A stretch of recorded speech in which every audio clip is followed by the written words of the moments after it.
mas recommended.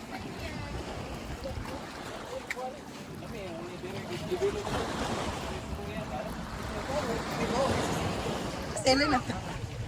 That's Ellen for. Ako, ikaw, lakaw Ay, okay. Si Kalipanhan, ang Lorna, bang sa si Lorna, Apaso, assistant.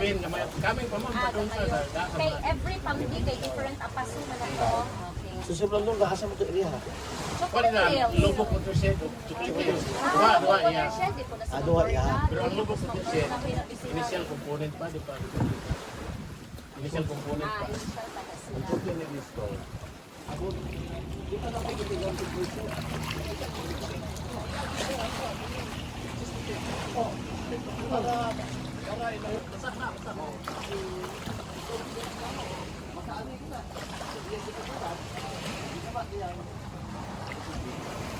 Ang sa... Sa stress. Hindi sa Awak yun, yeah. Written complaint na ba? Oh, right after atong pagka-claim state, dala ko yung mga nadawat ng mga written complaint and we have to act on it. So muna nga ako yung i-check ko din ang area and then as a way forward po na to, kung saan na yung mga... Kasi ang president na ganyan si Terry Franca, 3 years mo ulit abangan sa barangay. Para mas nakakaroon yung gawain ng gagat. Nakuha na ko, audit, paper. Kaya sana lang kami sa barangay.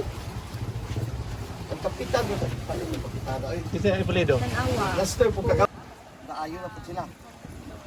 Ganyan man, ay ka na. One man fishing man, okay raman.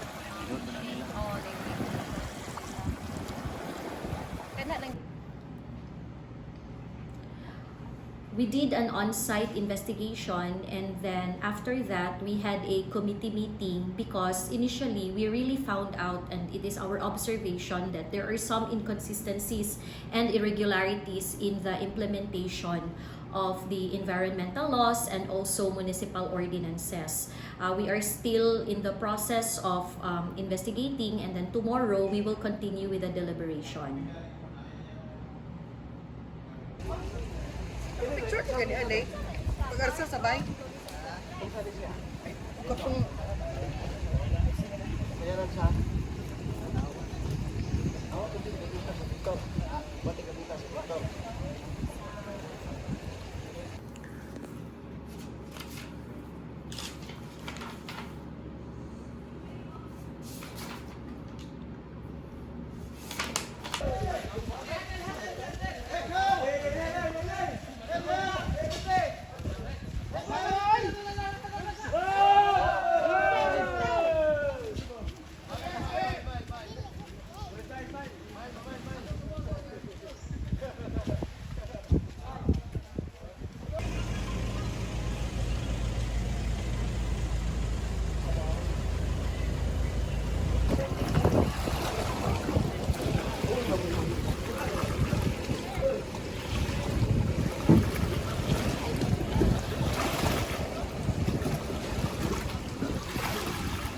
bali ang tawag mo ang mga landline. Pero ako nakasunod mo una. Isip ka na. Yes, tulog ako, yun pa rin nasasabihin ko. Kasi tinuod eh. Let's make things clear po. Sa unang-una po, susunod po tayo sa sinasabi ng batas, sa tinatakda ng batas. Ngayon po, sinunod ko na sila, nasa labas na po tayo of the PA. Okay, kung sasabihin, kung mag-file po sila, kung sasabihin nila na complete stoppage, I will ask why. Yes. Because we are not utilizing the PA anymore. So nasa gawas na tayo. Ang that place, that the PA, it's a public domain, I think. So lahat ng tao, they are free to go in and out of that place. The public place. Opo, ang ano lang naman po, ang hangyo ko lang is kumusulod pa diya sa atong lugar, di na tayo magtapon ng basura. Una to ang sarili nating basura. Kasi kami sir, sa Victors po, ni-posted me talaga. Kaya ka na sir, ang pinakakalaban ko talaga, before operation, you have to clean. After operations, you have to clean the place. Kami po, we do our part para po matulungan na malinis po yung lugar natin. Basta ikaw, mas stress pa ka. Mas stress yun. Kasi syempre, mag-una-una ka, saan ba ito? Gisulti na ako gahapon ba? Di ba? So, yun ang problema.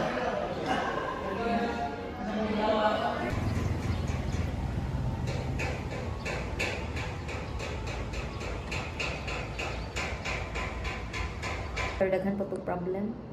Dili man di ay siya kuan. Dili siya sa industrial area.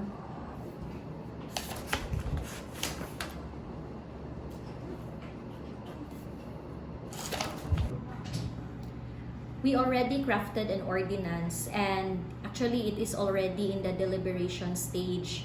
So this investigation is really in aid of legislation. Any findings that we will get out from this investigation will be helpful in the ordinance that we are working on. Because in Bohol, we really believe that environmental protection and cultural preservation should be balanced out with development.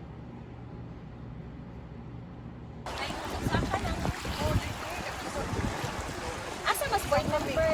BM, ano BM kayo mo? Taon siya. Pag anhin na to, itong ni Agi Lake,